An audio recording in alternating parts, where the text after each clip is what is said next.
Hello guys, आज की video में हम बात करने वाले हैं सीएमआर ग्रीन टेक्नोलॉजीज के आईपीओ के बारे में।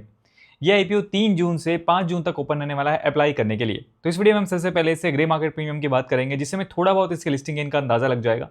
उसके बाद कंपनी के आईपीओ की डिटेल्स, कंपनी क्या बिजनेस करती है, इस इंडस्ट्री में क्या फ्यूचर है, कंपनी के की फाइनेंशियल फंडामेंटल्स को डिटेल में समझेंगे और मेरा क्या ओपिनियन रहने वाला है, अप्लाई करना चाहिए नहीं, लास्ट में इसकी बात करेंगे, इसलिए वीडियो को पूरा देखिएगा। सबसे पहले अगर हम इससे ग्रे मार्केट प्रीमियम की बात करें, इसका करंट जीएमपी यहाँ पे 60 के अराउंड चल रहा है, यानी हमें इसमें करीब 30% का एस्टिमेटेड लिस्टिंग गेन देखने को मिल सकता है अंदाजन। हालांकि देखिए, जीएमपी जो होता है सिर्फ एक अंदाजा होता है, कोई गारंटी नहीं होती है कि ऐसे लिस्ट होने वाला है और ये टाइम टू टाइम चेंज भी होता रहता है, इस चीज़ का भी हमें ध्यान रखना है ना। अगर हम इस कंपनी के बिजनेस के बारे में बात करें तो सीएमआर ग्रीन टेक्नोलॉजीज लिमिटेड ये कंपनी 2006 में शुरू हुई थी और ये एक मेटल रिसाइकलिंग कंपनी है।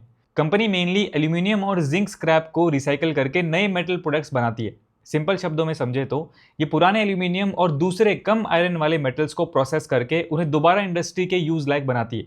कंपनी के मेन प्रोडक्ट्स हैं aluminium ingots, liquid aluminium metal, aluminium billets, copper scrap, brass scrap etcetera.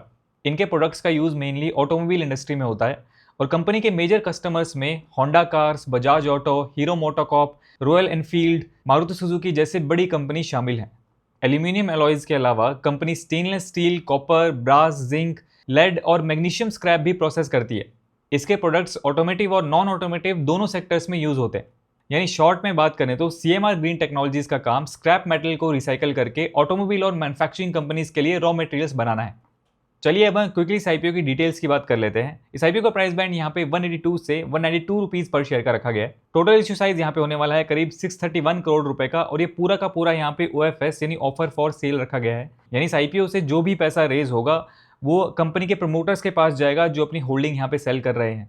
Face value यहाँ पे रखी गई है 2 रुपीज पर शेयर। एक लॉट में यहाँ पे 78 शेयर्स रखे गए हैं, यानी आपको मिनिमम 14,976 रुपीज पे करने पड़ेंगे इस आईपीओ में अप्लाई करने के लिए। इस आईपीओ की जो टाइमलाइन होने वाली है उसको आप यहाँ पे स्क्रीन पे देख सकते हैं। 10 जून को इस आईपीओ की लिस्टिंग होगी और अब 5 जून शाम 5 बजे तक इस आईपीओ में अप्लाई कर सकते हैं। चलिए अब हम इसके फाइनेंशियल्स की बात कर लेते हैं। सबसे पहले अगर हम इसके एसेट्स देखें तो एसेट्स हमें यहाँ पे ठीक दिखाई दे रहे हैं। फाइनेंशियल ईयर 25 में कंपनी के एसेट्स थे यहाँ पे 2815 सीआर के आसपास। उसके बाद अगर हम रेवेन्यू की बात करें तो रेवेन्यू के अंदर भी हमें थोड़ी बहुत ग्रोथ देखने को मिली है। फाइनेंशियल ईयर 25 में कंपनी का रेवेन्यू है यहाँ पे 6696 सीआर के आसपास। प्रॉफिट आफ्टर टैक्स की बात करें तो फाइनेंशियल ईयर 23 में कंपनी ने 104 सीआर का प्रॉफिट रिपोर्ट किया है। फिर फाइनेंशियल ईयर 24 में कंपनी ने 838 सीआर का लॉस यहाँ पे रिपोर्ट किया है और फिर फाइनेंशियल ईयर 25 में कंपनी फिर से प्रॉफिटेबल हो जाती है। 155 सीआर का प्रॉफिट यहाँ पे कंपनी ने रिपोर्ट किया। उसके बाद EBITDA, net worth and reserve and surplus हमें यहाँ पे ठीक दिखाई दे रहे हैं। टोटल बोरोइंग की बात करें तो कंपनी के ऊपर यहाँ पे अच्छा खासा डेट भी है। एज ऑफ 31 दिसंबर 2025 कंपनी के ऊपर यहाँ पे 1303 सीआर का डेट है।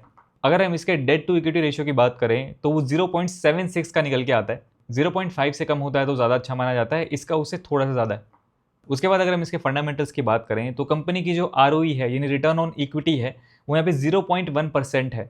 वहीं कंपनी की जो आरओसी है वो 10% के आसपास है और आरओएनडब्ल्यू यहाँ पे 25% के आसपास है। और अगर हम इसके पी रेशियो यानी प्राइस टू अर्निंग रेशियो की बात करें तो वो पोस्ट आईपीओ यहाँ पे 20 के आसपास रहने वाली है। और इसके पी रेशियो को इसके पेयर ग्रुप की कंपनी से अगर हम कंपेयर करते हैं तो इंडस्ट्री एवरेज से वो यहाँ पे कम ही है, यानी पी के मामले में कंपनी ठीक नजर आ रही। चलिए अब हम कंक्लूजन की बात करते हैं कि इस आईपीओ में अप्लाई करना चाहिए नहीं। लिस्टिंग गेन के पॉइंट ऑफ व्यू से बात करें, सबसे पहला हमारा पॉइंट आता है इसका जीएमपी। तो जीएमपी हमने जैसे बात की इसका 30% के आसपास चल रहा है, तो हमारे पैरामीटर के अकॉर्डिंग 20% के ऊपर यहाँ पे होना चाहिए, तो उस मामले में यहाँ पे ठीक है। हालांकि जीएमपी के पूरे भरोसे हमें यहाँ पे नहीं रहना चाहिए क्योंकि कोई फिक्स चीज़ नहीं होती है कि ऐसे ही परफॉर्म करेगा। सेकंड हमारा पॉइंट यहाँ पे आता है इसकी एंकर लिस्ट। तो पर्सनली अगर मैं बात करूँ, मुझे इसकी एंकर लिस्ट यहाँ पे अच्छी लगी है, चाहे वो एफआईआईज हो या डीआईआईज हो, काफ़ी जाने माने नाम हमें इसकी एंकर लिस्ट में देखने को मिल रहे हैं। थर्ड हमारा पॉइंट यहाँ पे आता है इसकी वैल्यूएशन। तो ओवरऑल इसके फाइनेंशियल्स को देखते हुए, इसके फंडामेंटल्स को देखते हुए, इसके पी रेशियो को इसकी पीयर ग्रुप की कंपनी से कंपेयर करते हुए मुझे पर्सनली ऐसे लगता है कि इसकी वैल्यूएशन यहाँ पे ठीक ठाक है। एंड फोर्थ हमारा पॉइंट यहाँ पे आता है इस आईपीओ के डिमांड। तो देखिए इसकी एंकर लिस्ट को देखते हुए, इसके जीएमपी में डिमांड को देखते हुए मुझे पर्सनली ऐसे लगता है इसकी अच्छी खासी डिमांड हमें यहाँ पे देखने को मिल सकती है। हालांकि एक्चुअल में कैसे रहने वाली है वो तो लास्ट डे तक ही हमें यहाँ पे पता चलेगा। पर्सनली मैं किसी भी आईपीओ में कोई डिसीजन बनाने के लिए लास्ट डे तक का यहाँ पे वेट करता हूँ। लास्ट डे में किस तरह से चीज़ें चल रही हैं उसके बेस पे कोई डिसीजन यहाँ पे बनाता हूँ। तो ओवरऑल इन सारी चीज़ों को देखते हुए फिलहाल के लिए पर्सनली मैं इस आईपीओ में यहाँ पे इंटरेस्टेड हूँ। हालांकि आपको अपना डिसीजन अपने अकॉर्डिंग, अपने रिस्क एंड एनालिसिस पे बनाना है। आगे देखते हैं इसका जीएमपीएस सब्सक्रिप्शन वगैरह कैसा रहता है। उसको मैं यहाँ पे टेलीग्राम पे टाइम टू टाइम अपडेट भी करता रहता हूँ, वहाँ पे आप ज्वाइन कर सकते हैं। लिंक आपको वीडियो डिस्क्रिप्शन में मिल जाएगा।